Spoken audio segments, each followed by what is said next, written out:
Good morning students. आज हम करेंगे सेकंड लेसन जिसका नाम है मियाँ नसीरुद्दीन। ये एक शब्द चित्र है। तो देखिए बेटा, मियाँ नसीरुद्दीन शब्द चित्र हम हशमत नामक संग्रह से लिया गया है।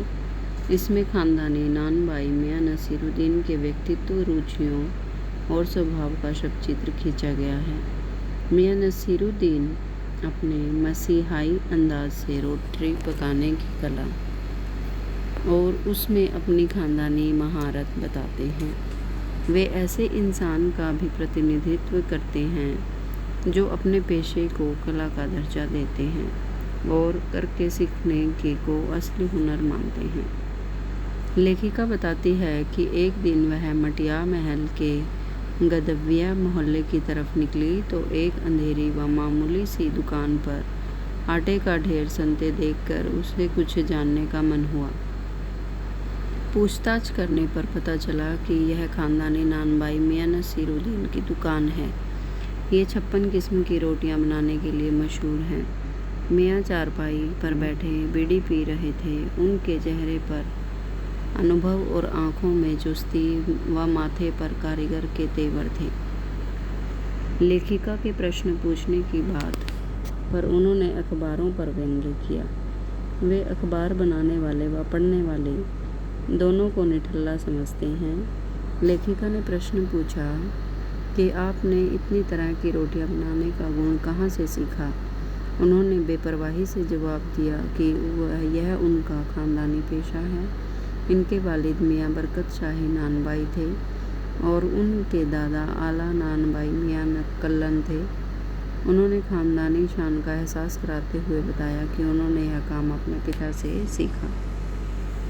नसीरुद्दीन ने बताया कि हमने यह सब मेहनत से सीखा। जिस तरह बच्चा पहले अलिफ से शुरू होकर आगे बढ़ता है या फिर कच्ची पक्की दूसरी से होते हुए ऊंची जमात में पहुंच जाता है, उसी तरह हमने भी छोटे छोटे काम, बर्तन धोना, भट्टी बनाना, भट्टी को आंच देना आदि करके यह हुनर पाया है। तालीम की तालीम भी बड़ी चीज़ होती है। खानदान के नाम पर वे गर्व से फूल उठते हैं। उन्होंने बताया कि एक बार बादशाह सलामत ने उनके बुजुर्गों से कहा कि ऐसी चीज़ बनाओ जो आग से ना पक सके, ना पानी से बने।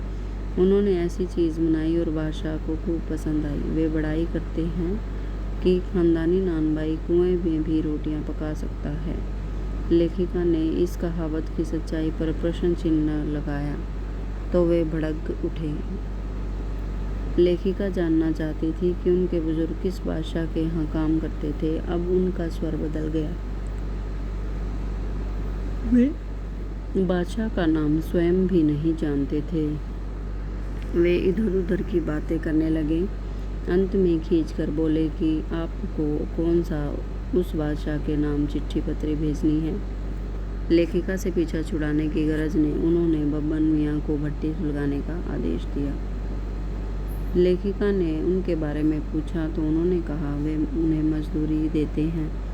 लेखिका ने रोटियां की किस्में जानने की इच्छा जताई तो उन्होंने फटाफट नाम गिनवा दिए। फिर तुनक कर बोले तुन की पापड़ से ज़्यादा महीन होती है।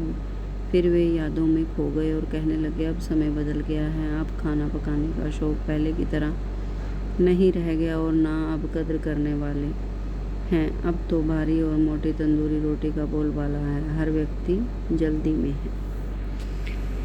तो यहाँ हमारा लेसन ये ख़त्म होता है। यही सब कुछ है इसमें, कोई ख़ास वो बताया नहीं है इसमें कुछ भी। ये लेसन से संबंधित शब्द अर्थ हैं। फिर भी आप एक बार पूरा लेसन अपने बुक में से रीड कर लें। ठीक है बेटा, इसके क्वेश्चन आंसर नेक्स्ट क्लास में करेंगे। Okay, thank you.